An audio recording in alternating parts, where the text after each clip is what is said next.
On this episode of Time About the Movies, it's pre-Thanksgiving weekend, and that means we're going to be taking a look at two of the biggest releases of the year, including The Hunger Games: Catching Fire. We also have Vince Vaughn and Delivery Man, the limited release of Disney's Frozen. We'll touch on that, and we'll also take a look at Steve Coogan and Judi Dench in Philomenia. So 4 films to take a look at today on this pre-Thanksgiving weekend.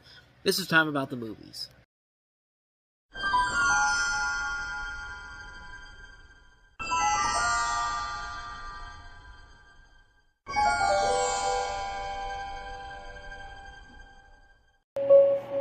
At the train station. I think you have enough people saying goodbye without me there. It's only a few weeks. A lot can happen in a few weeks. Katniss, you can't go on acting for the cameras and then just ignoring each other in real life.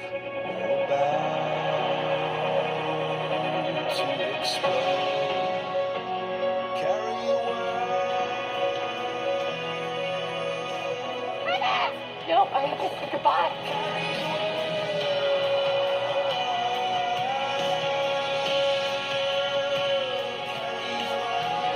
Understand that whatever I do comes back to you and Mom.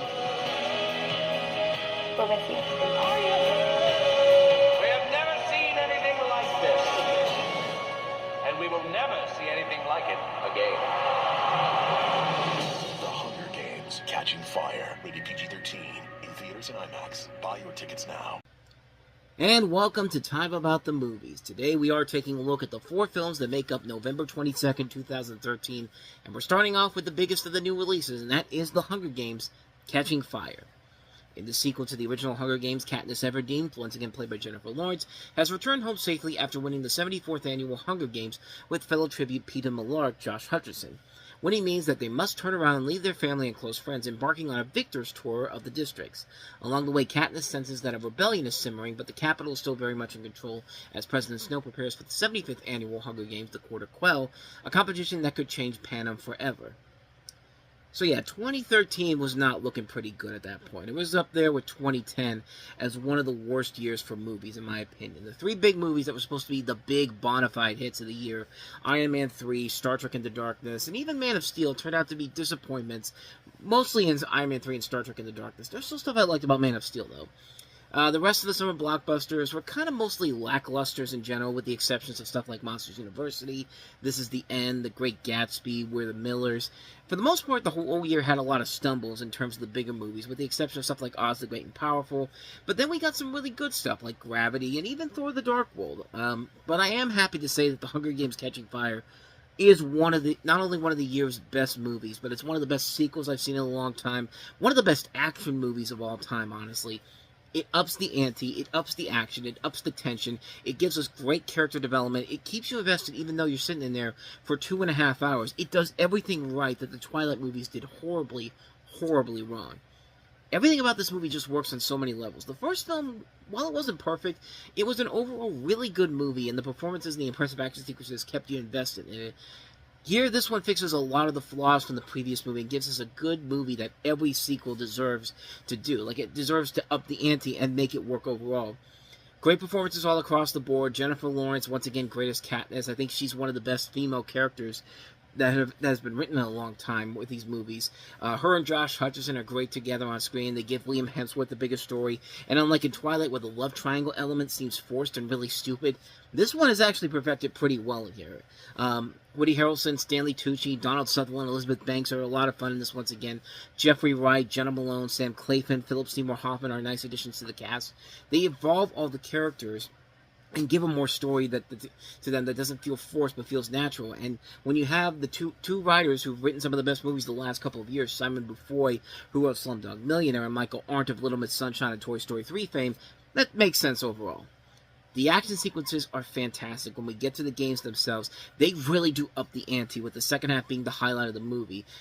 If there's any flaws I have with the film overall, the ending action scene overall is, I felt it kind of being a little anticlimactic and didn't feel like the final action scene of a movie that big should be. Like, when you do a sequel, you want to up the ante in terms of the bigger action overall, and this one really felt like, I don't know, like, I liked it, but at the same time, it really did feel anticlimactic overall. It really did feel like there really wasn't that oomph that it needed to really up itself from the previous movie. Like, I don't know if that was I didn't even know that was the end of the movie until the credits began, honestly. And it doesn't really give us any really big twists, except for a few things that I won't spoil in here if you haven't seen it. But like I said, 2 more movies coming, and really, they do fix it a little bit, but it takes a while with the last 2 films in the series, because Part 1 is not that great. Part 2 fixes a lot of those problems overall, but I mean, I was not expecting this to be as great and as enjoyable as I really saw it, but this movie not only did the original by a wide margin, it's one of the best sequels I've ever seen in my life. It's a great movie. It's just a really fantastic film. What more can you say, man? The Hunger Games Catching Fire is absolute brilliance all across the board. Simply an amazing, amazing film. So, with all of that said, let us go ahead and move on to our next movie, and that is Vince Vaughn as Delivery Man. Found out you had 533 kids. What? There was a mix-up at the fertility clinic. You were their biological father. What? It is impossible to be the father of 533 children. It is impossible to be the father of 4 children. This contains the profiles of your children. Do not open it. This could be the most beautiful thing that ever happened to me. Nice! For the first time, I'm doing the right thing. I need order. And this is order? Delivery Man. So yeah, this movie is about as self-explanatory as you can get from it. It's a shot-for-shot remake of a Canadian film called Starbuck, in which you follow Vince Vaughn, who's a delivery man for his family's butcher shop, and he realizes that he's got a girlfriend played by Kobe Smulders, but then he finds out that a lawyer representing a sperm bank has found out that he gave 693 donations and has earned a sum of $24,255 during his student years, and basically telling him that he fathered 533 children, and of them, 142 of them have joined a class action lawsuit to force the fertility clinic to reveal the identity of Starbuck, the alias he had used. And he uses this as kind of a way to see all these kids overall, and it's a movie that has a lot of promise to it, and at times it works, but it's one of those films where the idea is good, the execution not so much. It's not that the movie is bad, it's just a movie where it's just kind of like, it's fine, I guess, but it really felt like they left so much on the table for this to be so much more than that. I never saw the original Starbuck movie, so I can't really split the difference between the 2 films, but I'll give it this. Vince Vaughn is pretty good in it. I think he's very solid here. Chris Pratt has a good side role here, playing his playing his best friend in this. Kobe Smulders is kind of like the stock female love interest in here. Not really given a whole lot to do in here, but she's not terrible. There's nothing about the movie overall that's absolutely abysmal here. It's just there's really not a whole lot there to make it stand out on its own. There is a good idea to it overall, and I think Vince Vaughn does carry the enjoyment factor of it overall, and the idea is pretty solid, but I feel like an extra rewrite of the script really could have elevated this to a whole other level and make it very special on its own. But other than that, though, yeah, it's definitely a film that I would not say to see. I would not say, I'd say maybe once see it, but you're never going to want to watch it again after that. It's a movie where it's just kind of like, it's fine, but nothing spectacular about it. Nothing that really sticks out about it overall, so take that for what you will. That's Delivery Man. So with all that said, let's go ahead and get to our next movie, and that is Disney's latest animated feature, Frozen. Now, why is this the 3rd film on this list here? Well, I'll explain it when we get back.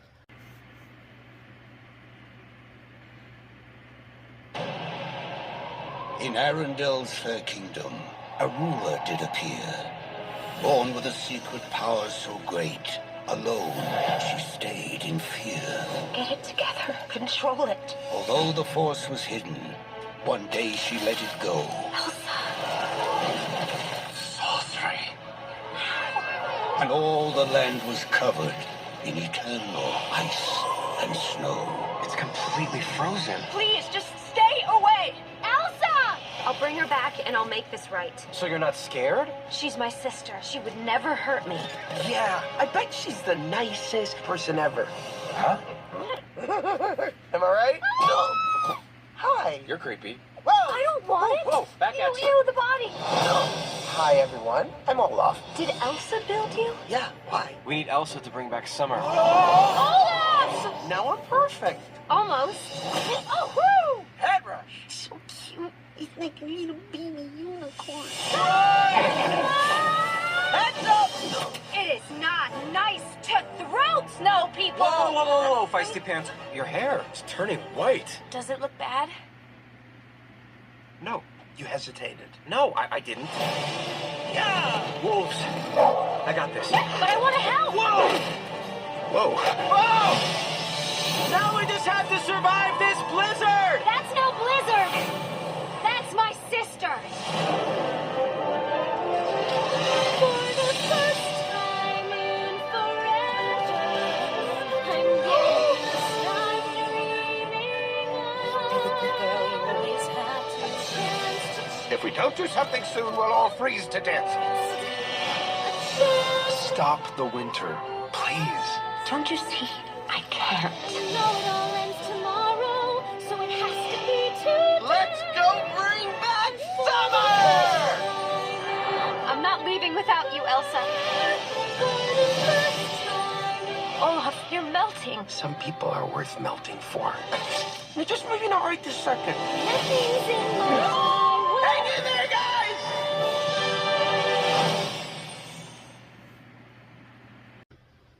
You know, it's funny, that trailer I just showed you was one that I didn't see until well after the movie had come out, and I thought it was one of those weird trailers, kind of like, remember when Home Alone 2 had that, you know, Jingle Bells, that Deck the Halls trailer that came out after the movie had already come out? I thought it was one of those things, but when I looked at the video again, that video came out on October 17th, a month before the movie came out, so I don't know. I don't know what to tell you there, but this is, of course, Frozen. This is the movie that kind of was the equivalent to The Lion King, and you can see why it says in there, experienced the greatest Disney adventure since The Lion King, because, yeah, it was pretty much that type of a hit. It was a movie that was a massive critical success, financial success, of course won the Oscar for Best Original Song and Best Animated Feature, grossed over $400 million in the U.S., making it the highest grossing animated film of all time at that point.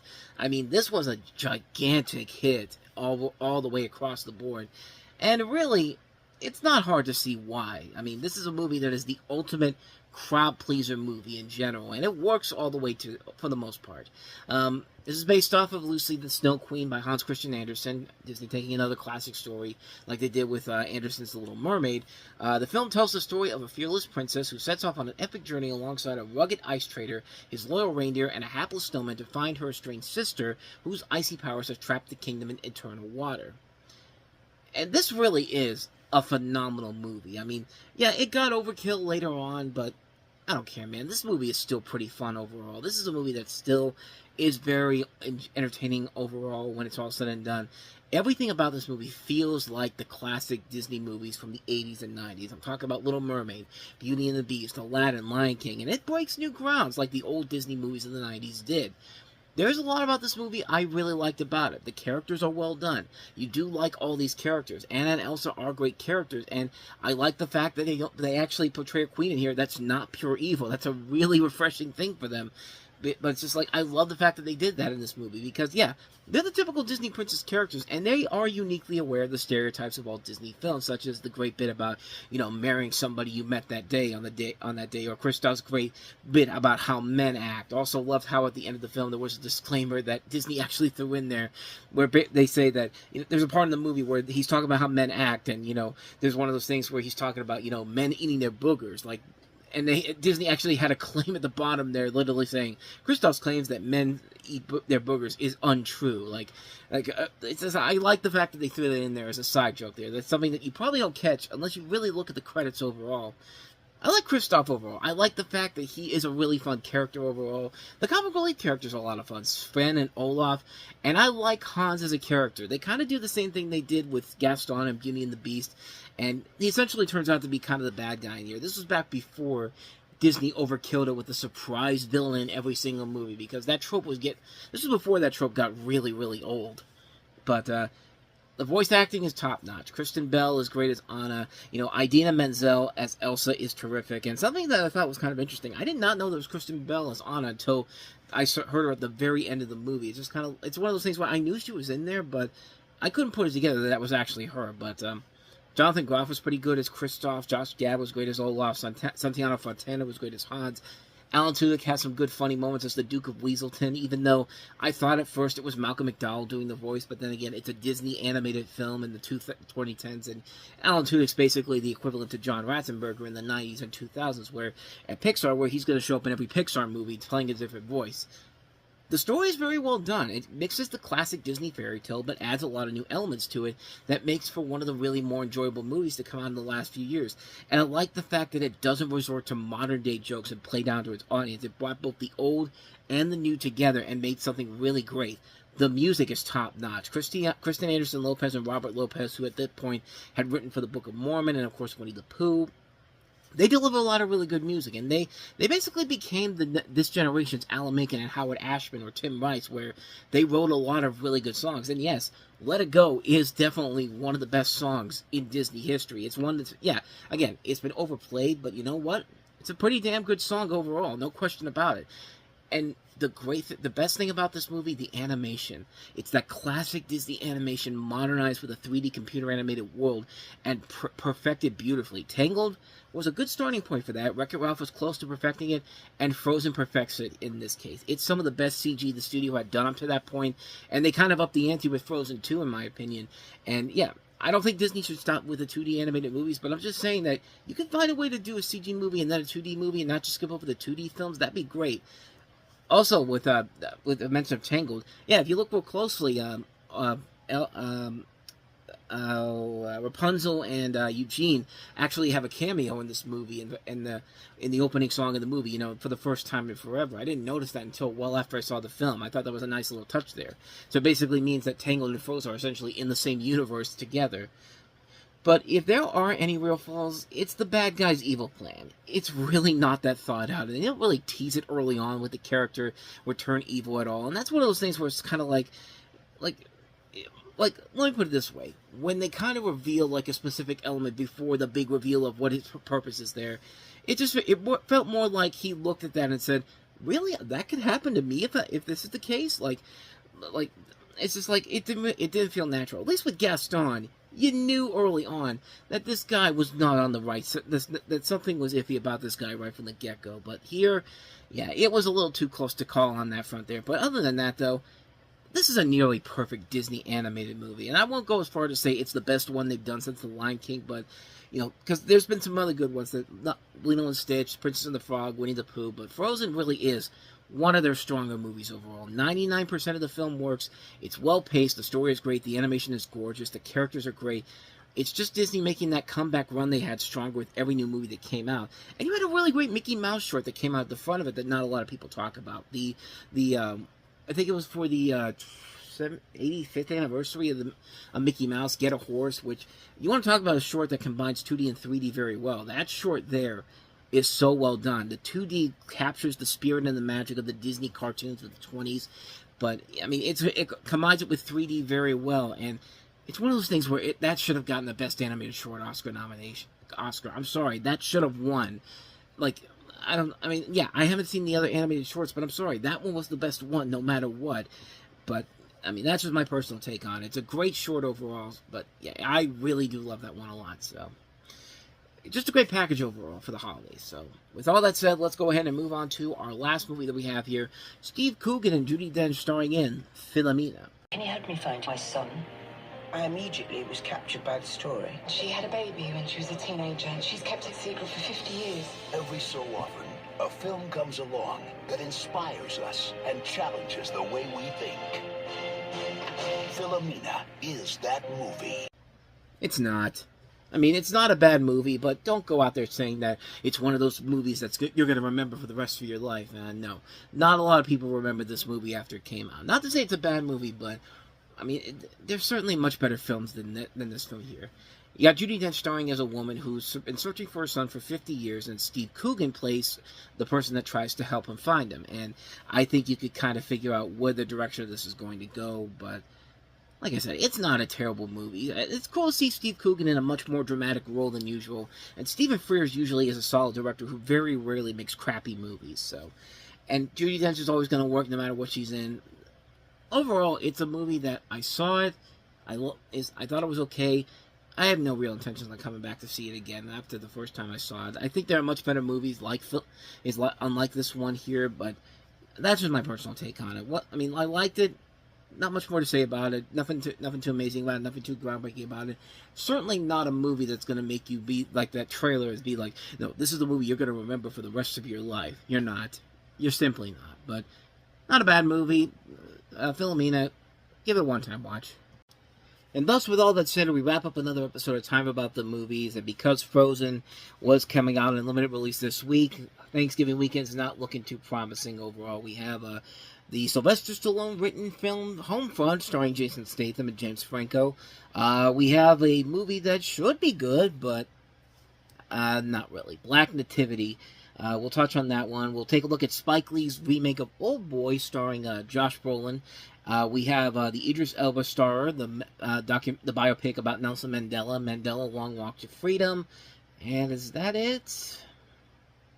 Yeah, I believe that's it. Just those 4 films overall. We'll take a look at them next week, and we'll wrap November up. We got one more month of 2013 to go here. So, with all that said, thank you so much for watching this. I hope you enjoyed it. If you did, please go ahead and do me the honors of hitting that like button, that subscribe button, and that notification button. Also, don't forget to check out our playlist, and don't forget to check out the previous episode we did. And with all that said, whether it's in the past, the present, or the future, I will see you at the movies. Take care.